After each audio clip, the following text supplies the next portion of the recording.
शर्म की बात है कि इस पार्लियामेंट में भी इस वक्त सेंसरशिप है। इस पार्लियामेंट में इस वक्त सेंसरशिप है। पार्लियामेंट जो है ना सिर्फ एक डिबेटिंग सोसाइटी बन गई है। मैं इतने ही कहूंगा कि who the hell are you to talk to me?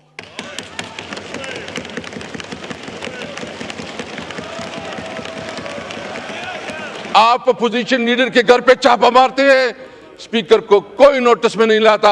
आप एमएनएस को हरासा करते हैं, स्पीकर कोई नोटिस में नहीं लाता। देखिए, जो एक्सपंज करने वाले होंगे लफ्ज मैं कर दूंगा, आप लोग तशरीफ रखें। जो एक्सपंज करने वाले होंगे किसी की तकरीर में मैं जरूर एक्सपंज करूंगा। I don't want any physical contact.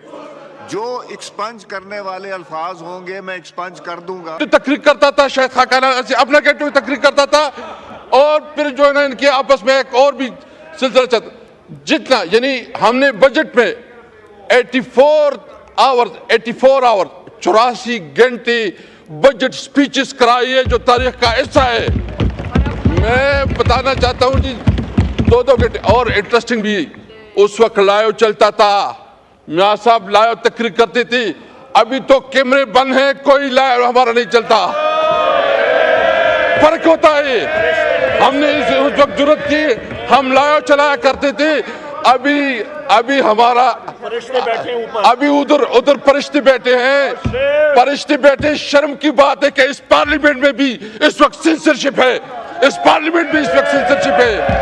Parliament जो है ना सिर्फ एक डिबेटिंग सोसाइटी बन गई है, और न इस पार्लियामेंट की कोई इज्जत रही है, और न मुझे बताए कि आप मैं प्राइम मिनिस्टर साहब बैठे हैं, मुझे बताए इस पार्लियामेंट को आप किधर रखते हैं? आपकी रूल्स है कि जब किसी एमएनए को गिरफ्तार करना होता है तो स्पीकर से इजाजत लेनी होती है। आप अपोजिशन लीडर के घर पे छापा मारते हैं, स्पीकर को कोई नोटिस में नहीं लाता। आप एमएनएस को हरासा करते हैं, स्पीकर कोई नोटिस में नहीं लाता। और आपके पार्लियामेंट, आपकी सीनियर पार्लियामेंटेरियन जाते जेल में, मुलाकात नहीं करने देती। और जिस तरह इसका इस्तेसाल, और हम सबको ये इंश्योर करना चाहिए कि वो ओथ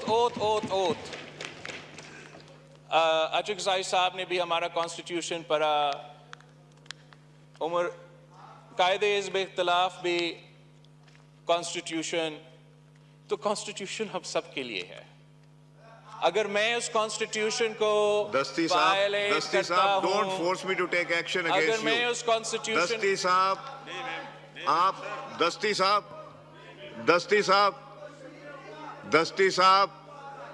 दस्ती साहब please, enough is enough now, please बस करें। माइक खोलें बिलावल साहब। जनाब स्पीकर, अगर मैं उस कॉन्स्टिट्यूशन को वायलेट करता हूं तो मुझे सजा दिलवाए, 100 दफा मुझे सजा दिलवाए। अगर कोई उस तरफ से उस कॉन्स्टिट्यूशन को वायलेट करता है तो उनको सजा दिलवाए। अगर आर्टिकल 5 के बहाने से कॉन्स्टिट्यूशन वायलेट करके अदम एतमाद के वक्त ये हाउस डिसॉल्व किया जाता है तो कॉन्स्टिट्यूशन वायलेट हुआ है। अब हम अगर ये हम पे जमहूरियत की बात करेंगे, आइन के बारे में बात करेंगे, तो मैं इतने ही कहूंगा कि who the hell are you to talk to me?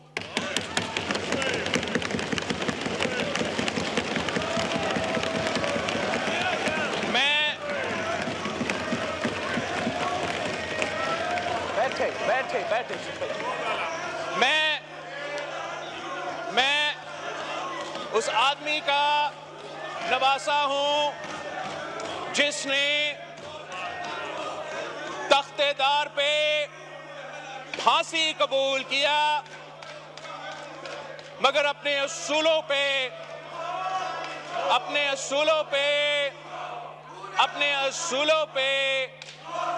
सौदा नहीं किया। ये जो लोग यहाँ हैं, जो एहतजाज कर रहे हैं, जो पिछले 3-6 महीनों से इनको जमहूरियत और आइन याद आ रहा है, वो लेक्चर देना चाहे तो एक दूसरा को लेक्चर दे, वो हमें कम से कम लेक्चर ना दे, वो हमें ना बताए। आगा पीछे हटे, सब पीछे हटे, इनको छोड़े, पीछे हटे। आगा साहब, बेग साहब, आगा साहब, सर मैंने अब इनका दो डॉक्टर तारिक इजाज चक्रानी। सर ये समझते हैं कि ये हर किसी पे झूठा इल्जाम लगाए और हम जवाब नहीं देंगे। जनाब स्पीकर, हम जवाब देंगे, इनका झूठ को एक्सपोज करेंगे। और हाँ, जब इनको कोई तकलीफ होगा, जब इनके ऊपर कोई जायज कंप्लेंट होगा, तो इनको नजर आएगा कि मैं सबसे पहले उनके साथ खड़ा होऊंगा। मगर जब वो आइन को तोड़ेंगे, जमहूरियत के खिलाफ कोई काम करेंगे, तो सबसे पहले मैं वो आदमी होऊंगा जो उनके सामने खड़ा होऊंगा। तकरीर करता था, शायद खाकाना अपना कहते हुए तकरीर करता था, और फिर जो है ना इनके आपस में एक और भी सिलसिला चलता। जितना यानी हमने बजट में 84 आवर 84 घंटे बजट स्पीचेस कराई है, जो तारीख का हिस्सा है।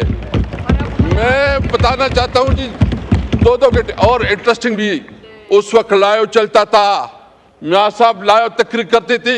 अभी तो कैमरे बंद हैं, कोई लाइव हमारा नहीं चलता।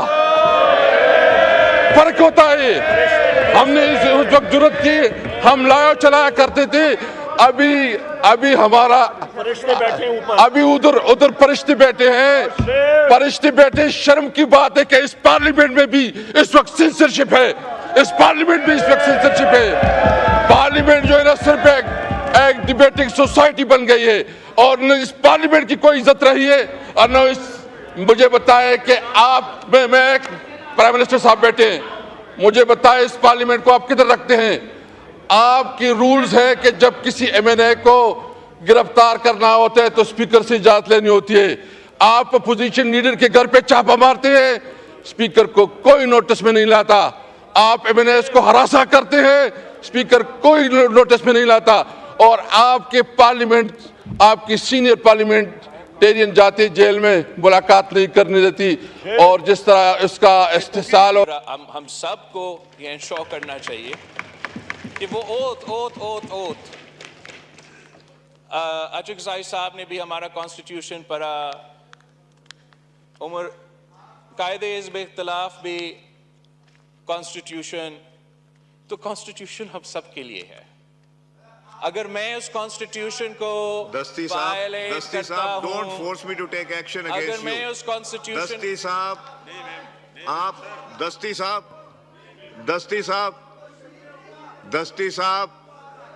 दस्ती साहब please, enough is enough now, please बस करें।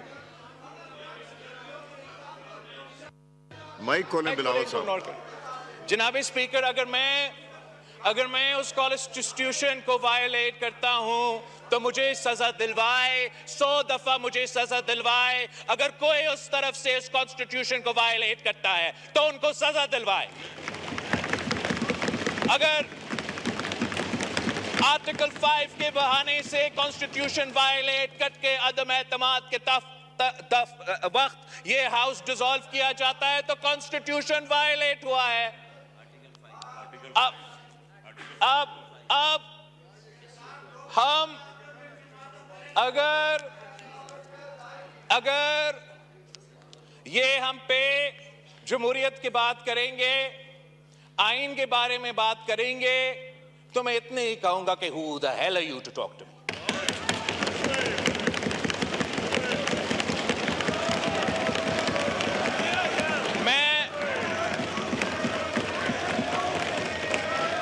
बैठे मैं उस आदमी का नवासा हूं जिसने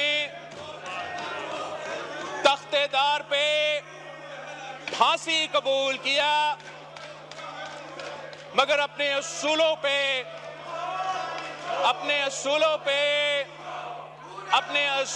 पे सौदा नहीं किया।